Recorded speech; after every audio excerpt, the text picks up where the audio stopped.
Bonjour et bienvenue dans Everything Happens for a Reason, le podcast qui aborde l'angle business des métiers de la création. Car ce qui m'anime est exactement à l'intersection entre la mise en valeur de la créativité et le développement des activités.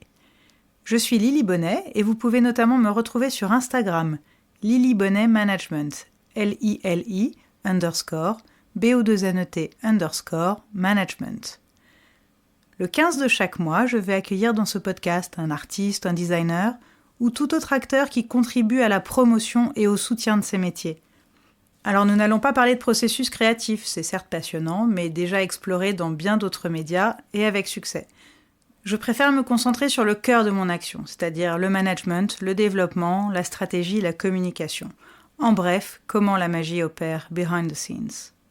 Certains sont des clients, d'autres ne le sont pas encore. En tout cas, ils partagent la créativité au sens très large. Et surtout, j'aime qui ils sont et ce qu'ils font.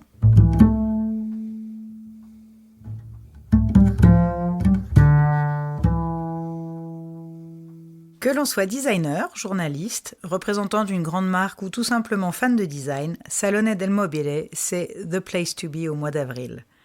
C'était ma 2e édition et je l'ai encore plus appréciée que l'année dernière. Alors déjà parce que je connaissais la ville un petit peu mieux et on l'arpente sur des kilomètres de long en large chaque jour. Et aussi parce que j'avais le podcast à l'esprit, qui m'a d'ailleurs permis de me connecter différemment à l'énergie et aux gens. J'ai eu la chance d'interviewer 4 personnes, alors ça n'était pas du tout prévu de qui j'allais rencontrer. Il s'avère que j'ai pu interviewer 2 hommes et 2 femmes, 2 Italiens, une Française et une Suisse, 2 designers, un représentant d'une grande institution et une agence. Pour commencer par l'institution, il s'agit de Alberto Cavalli, qui est le directeur exécutif de la Michelangelo Foundation pour la créativité et l'artisanat d'art, basée à Genève. Ensuite, j'ai rencontré Sarah Kwan, qui est Creative Director et cofondatrice de Villa Nomade, basée à Zurich.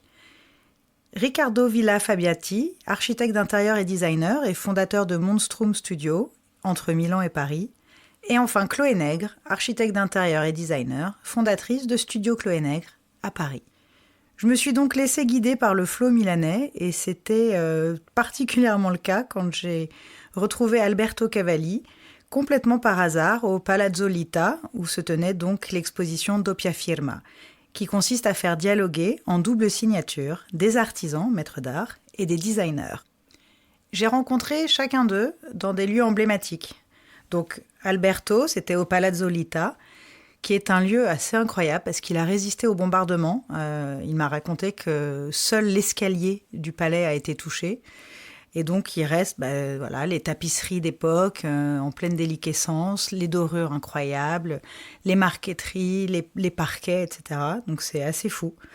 Et Alberto, justement, il a parlé avec beaucoup de passion et d'engagement. Il est animé de valeurs profondes qui guident son action au sein de la Fondation Michelangelo. Et il m'a aussi expliqué notamment que les designers qui sont sélectionnés pour cette exposition de Doppia Firma le sont en fonction de l'authenticité, la beauté et la cohérence de leur projet. Et pour lui, le Salone del Mobile, il est ponctué de révélations, epiphany, comme on dit en anglais, parce qu'on y découvre des choses auxquelles on ne s'attendait pas et qui font germer en nous de nouvelles idées, et tout cela connecté à une sensation de beauté que l'on n'aurait jamais imaginée auparavant. Ensuite, j'ai aussi eu la chance de retrouver Sarah Kwan pour un petit déjeuner chez Marchesi. Alors Marchesi, c'est un peu le Ladurée local, c'est vraiment une institution.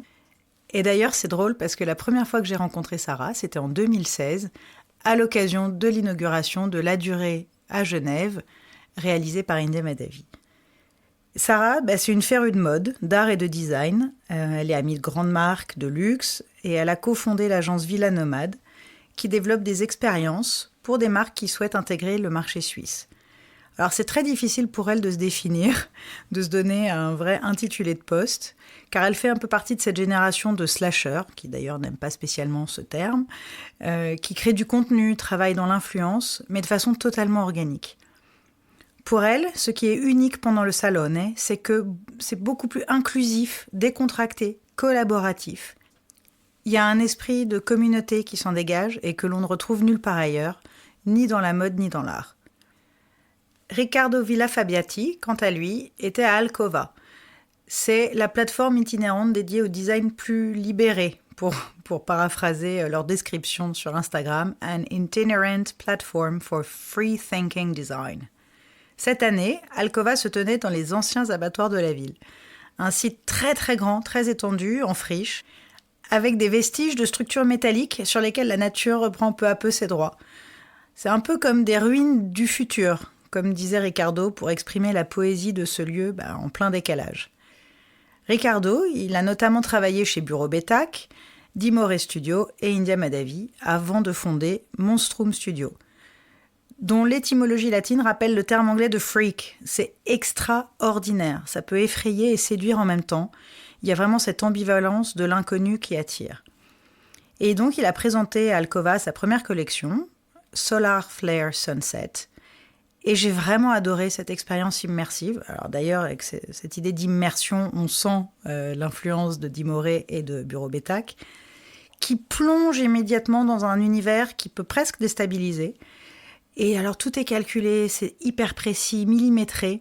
C'est un design à la fois riche et épuré, très innovant aussi. Bref, j'ai adoré, c'est très sensoriel. Et d'ailleurs pour lui, un bon design consiste à renouer avec tous les sens. Et enfin, Chloé Nègre, elle présentait elle aussi du mobilier et le tissu Primavera qu'elle a conçu en collaboration avec la manufacture Printemps. Chloé, on s'est retrouvés dans l'herbe au tennis club après un fabuleux déjeuner organisé par We Are Ona. Chloé, elle vient chaque année au Salonnet depuis très longtemps, mais c'est la première fois qu'elle y exposait son travail et qu'elle venait en équipe. Alors elle a malgré tout pris le temps de visiter la foire parce que elle est prescripteur avant tout et c'est pour elle vraiment une très riche source de luminaires. Et puis elle adore la culture de l'industrie du design italien. C'est un peu à l'ancienne, ce sont des entreprises familiales depuis des générations, ils sont très chics, il y a beaucoup de codes à respecter, etc. Et ils prennent leur métier vraiment à cœur et le tout dans un farniente sophistiqué, comme elle me disait, j'aime beaucoup ce terme. Donc, ce que je disais, c'est que c'est aussi la première fois qu'elle venait accompagner. Donc, elle était avec ses deux associés, Audrey, qui est business partner, et Madly, creative partner. Et c'est un nouveau paradigme, mais aussi le signe du développement de son business, ce qui est très prometteur et stimulant. Chloé, elle aime faire les choses sérieusement, sans se prendre au sérieux.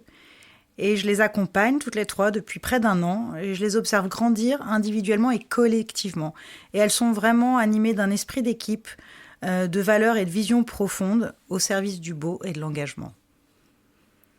Alors tous s'accordent à dire que la Design Week de Milan, c'est évidemment l'occasion de vivre des expériences esthétiques inédites. Et on a à l'unanimité adoré, plébiscité l'installation de Dimore Centrale. C'était une claque esthétique entre grandeur et décadence. Et le Salone del Mobile, c'est surtout l'opportunité de découvrir des lieux incroyables, secrets et qui sont en général fermés au public. J'ai enfin demandé à chacun de mes 4 invités de définir cette édition en un mot. Et ils ont bien résumé l'esprit et l'énergie entre épiphanie, collaboratif, solaire et printanier. Et si moi je devais synthétiser Salone 2023 en un mot, je dirais que c'était exaltant.